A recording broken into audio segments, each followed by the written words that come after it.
Welcome back to another episode of Beyond Funding. Today I'm really excited to be joined by Andrew Clark from Church Grants, which is an online space where churches and Christian charities can find everything they need to know to help them on a successful funding journey. Today we're going to be exploring the funding landscape and getting Andrew's expertise for churches who are looking to start that funding journey. So Andrew, welcome to the podcast. Good to be here. Thank you for having me. It would be great to understand a bit about your fundraising background and how this might have led to the development of Church Grants. Absolutely. Well, I think I've been a fundraiser now, sadly approaching 20 years, I think. I did a decade in local authority. And actually I came to fundraising quite by accident. I landed a job where I was helping smaller local charities finding funding and writing grant applications. And after a couple of years, I actually really enjoyed it. And I did a few jobs like that. I worked in the NHS, I worked in higher education. And then finally I realized, I really want to do this on my own. So I found another company called Church Grants, which was set up by a chap called Matthew, who was based in Birmingham. And I met him and we realized both Christians, both got a strong kind of faith background and both fundraisers. And we found through our decades of fundraising experience, we had loads and loads of great lists of funders. And we thought this must be of value to the wider church and Christian sector.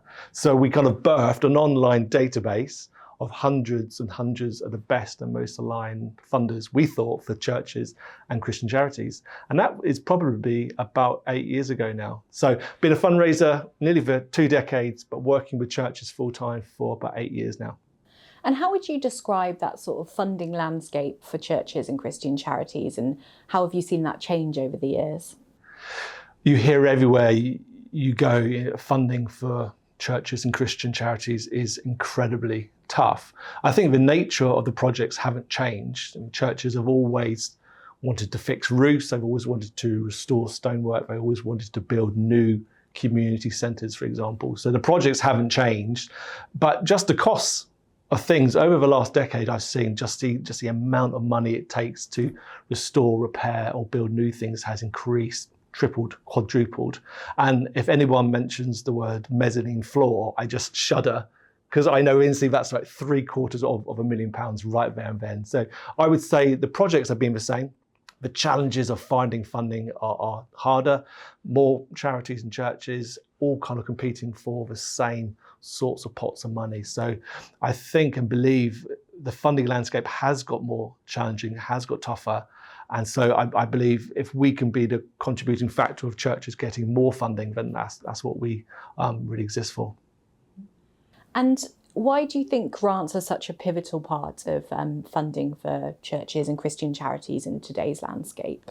I think I would challenge the word pivotal, because sometimes when I chat to churches, they think they could get all the money.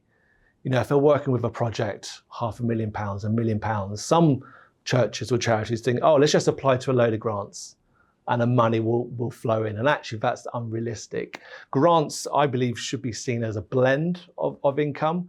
I think what's probably more pivotal is getting that commitment from the own membership, those who attend a church, to kind of pump prime a project or phase a project, moving into how do we engage with local businesses, local major donors. So I would see grants as very much as a platform, but as one of many income streams to a blend of fundraising options for churches. But grants are absolutely great in terms of providing money for a range of things, be it personnel or be it bricks and mortar. Grants are really, really important for that overall fundraising blend and mix for churches and charities. How should a church or Christian organisation prepare to begin that fundraising journey? And what would you say are some of the common stumbling blocks? I think it's a really great question, because as churches, as charities, we can quickly jump to what we want, what we need, and not necessarily why we need it. So actually the first step to actually plan a really great fundraising project is to stop fundraising, is to just stop, just to pause. What are the needs and issues of our own church membership, our local community around us, and how can the church be part of a solution to those? And really underpinning any project with the needs and the issues of those people which you resource and bless and kind of equip. So what you need should really be addressing that as well. So I think, stopping and thinking, what church or charity do we want to be in 2 years, 3 years? What are the needs and the issues of the people around us? How can we be part of that solution to those needs? And how does our project ultimately respond to all those? And that will give you the kind of really compelling narrative and reason why you're doing this project. What trends in fundraising or funding do you think churches and Christian organisations should be aware of? I think even though I've been in fundraising for nearly 2 decades, I feel I've not been around the block so much to even speak into what trends are happening. Definitely the trends of things costing more. I've definitely seen that kind of increase dramatically. I think what will help churches is actually creating a culture about talking about money. I think sometimes churches are a bit shy about it. I don't think it's in our British DNA, if I'm being truthful. People don't like talking about money, even asking about money. And I've known when I work with churches and talk with the vicars or the priests or the ministers, sometimes they feel really uncomfortable talking about money. But actually, if you look at Jesus in the Bible, after the kingdom of heaven, it was the second most popular thing he talked about. He talked about money, he talked about possessions. I think as churches, we should keep it in our culture and don't be afraid of it. I've been going to churches for over 40 years. I've never heard a minister, a pastor, a vicar talk about legacy giving. I know we're talking about grants here today primarily, but if we all gave a little bit of our estate after our family to our local church, then we would start to gather a pot of money that could be used for children and family workers to repair that spire. So these massive fundraising projects will be helped so much if more of us gave a little bit of our money to the church regularly. But I think, why don't we encourage legacy giving in our churches? Every other charity is doing it up and down the country. I don't know why churches are not talking about it and celebrating it. I think when we get a legacy gift in, we should talk about it, we should celebrate it, and hopefully that will inspire more people to give as well. So I'd want to see a trend of legacy income increasing for churches over the long term. So come back to me in another 2 decades and see how I've gone with that task. It's a really good point though, isn't it? I think that modesty element, and probably, as you say, specifically in the church when modesty is, it's more prominent, talking about money is always uncomfortable, isn't it? But we have to talk about money to encourage there to be more people that can donate, more work that the church can do. So it needs to be talked about, even if it's uncomfortable, doesn't it? Absolutely, I agree. Are there any unexpected avenues that churches can look for funding? I think, again, it's looking beyond the mindset of just purely grants. Grants are brilliant. Grants will certainly cover the majority of a fundraising project. I often challenge churches to think beyond grants. So what could be pump prime from the congregation as a starter?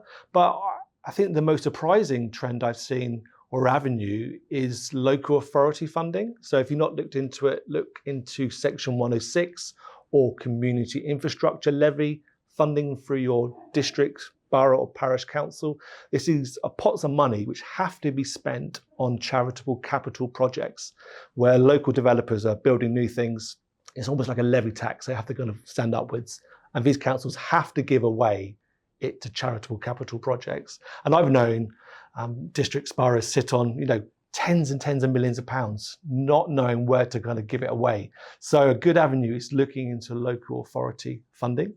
Increasingly, I'm encouraging churches, Christian charities to explore their networks. Instantly you would think, oh, we don't know anyone.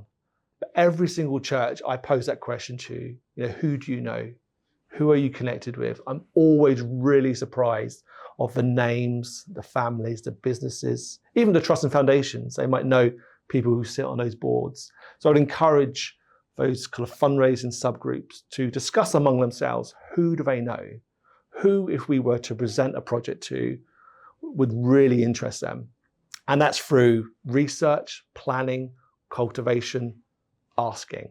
If you're in the fundraising game, you do have to ask for money. It's very rare people are just walking down your street, flitting money or writing checks randomly. At some point, you do have to ask for money. So research, planning, identifying people, that's a really good avenue of kind of diversifying the income streams for churches. Don't purely rely or think grants are going to get us out of this. I would work towards a blend and a mixture of funding sources for churches and Christian charities. Brilliant. And when we're thinking of churches in different contexts, for example, you might get a rural church or a church based in a city or a larger church or a smaller church, what are the different fundraising challenges that they might face?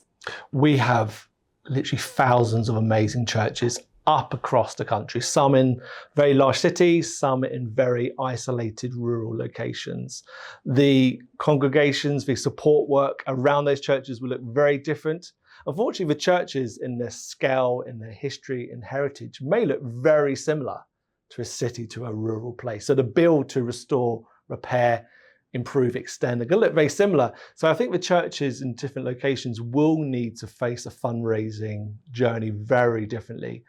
The larger church in the city might have a lot more resources to initially kind of get or kind of ask the congregation to come up with, versus not much in a little kind of rural town or village. So maybe a case of phasing that project down for projects, churches which don't have lots of people to kind of get around it, to financially support it, pump prime it, whatever. So you were saying you've had a lot of experience in different areas of fundraising. It'd be interesting to know what you think the kind of key difference is for fundraising for churches and Christian charities versus more secular fundraising. That's a really good question. I think the benefits of working with churches and Christian charities is that you would have thought collectively we're on the same page in terms of the mission, the Great Commission of the Christian faith, preaching the Christian gospel or helping the poor and the needy. You would have thought everyone's kind of working in the same direction. I think the difference and maybe a disadvantage is the people you're working with are often volunteers, so not paid staff. So there might be different expectations in terms of pace, timescales, when can we work, and who's going to do it. You've given some great advice, but I wondered what your top 3 tips would be for churches that are seeking funding. I mean, beyond the kind of stop fundraising kind of tip, just pausing, thinking, reflecting, why are we doing this project? Who is it going to benefit? I think that's a really good first kind of thing to do. I think this goes beyond one person. So assembling a little super team to kind of take this forward and allocating roles, who's going to write those thank you letters, who's going to work with and identify major donors, who's going to work with the local parish councillor, allocating jobs and responsibilities. I think it's a really sensible approach as well. I think any project, maybe up to about £200,000, maybe £250,000, could be achieved with a bit of pump priming from the church, some grants, and maybe ending with a little community push to kind of get you over the line.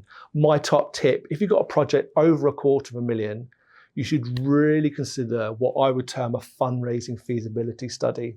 Just pausing again and looking at all the different income options available to you, both internally and externally. And that will avoid a couple of scenarios of you raise a little bit, you don't reach your target and everyone gets really disappointed and it all fizzles out. Or you raise a bit, you form a committee, it goes on year and year and year, you keep asking and get asking fatigue, it fizzles out, you don't get your target. Or simply you do not know where to start.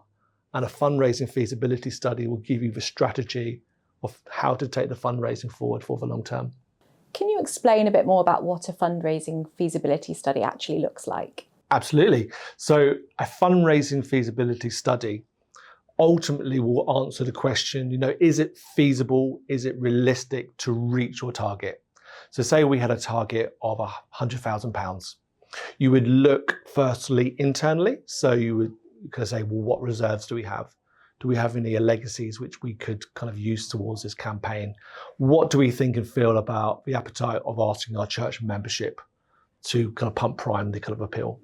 You would then move externally to look at all the amazing grants, just like the Benefact Trust as one, but there's lots out there who fund core Christian ministry work, or importantly, if there are any kind of leading thematic community areas. So you might have a large proportion of younger people within your church congregation or your community again, and your project plans to kind of support them. So there might be loads of funders that are aligned to young people or young people's issues.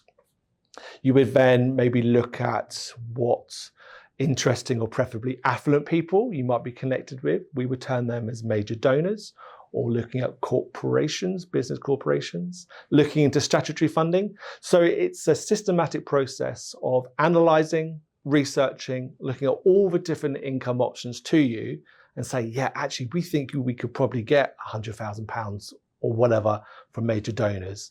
Or we think, yeah, it's not looking likely at all. So maybe it answers the question, no, we can't raise £100,000. Maybe it's more realistic, feasible to phase the project down to half, say £50,000. Let's go for that. Let's get the money in for that. Let's do that well. Let's celebrate that and do the next phase. So the fundraising feasibility study will give you the confidence, but ultimately the strategy to take the fundraising forward. And you mentioned a bit about legacy funding. You're hoping to see that come in and be more prominent over the next few years. What do you see the future of church funding looking like, or what would you hope to see the future looks like? That's a great question. I think the biggest change I have seen working full-time with churches over the last 8 years or so are churches switching on how they could really utilise, term it the asset, the church or the church hall or the church grounds. How can they better utilise that beyond the core sacred times, meeting on a Sunday morning or throughout the week? Who else could use that space? Who could they charge it out to? What charities or other groups could really benefit? Because our church spaces are probably the largest community space within that village, that town, or even city. The spaces aren't really built anymore like that. So the USP of our churches are the great assets we have, the size, the scales, hopefully the facilities. I know the most popular projects I have is installing WCs or ramps to make it fit for purpose. But if you've got a good space, place, what I've seen is churches switching on how best they could utilise that space throughout the week. And I would like to see churches charging more for that privilege, have people use it, but creating an income stream for churches, and again, diversifying that income blend to complement regular giving, I think is a really important step to take. I think that's a brilliant advice. Thinking about more broadly about what the church space can be, what can it be for the community, how can we use it? I think that's fantastic, and we have seen that in a few projects that we funded, how churches can turn their buildings into more viable businesses that support the rest of that church life. So I think that's fantastic advice. Thank you so much. It's been incredible having you on the podcast, some really good advice. So thank you for joining us. Thanks for having me. And thank you for joining us for another episode of Beyond Funding. Don't forget to subscribe to our YouTube and Spotify channels so you don't miss out on future episodes.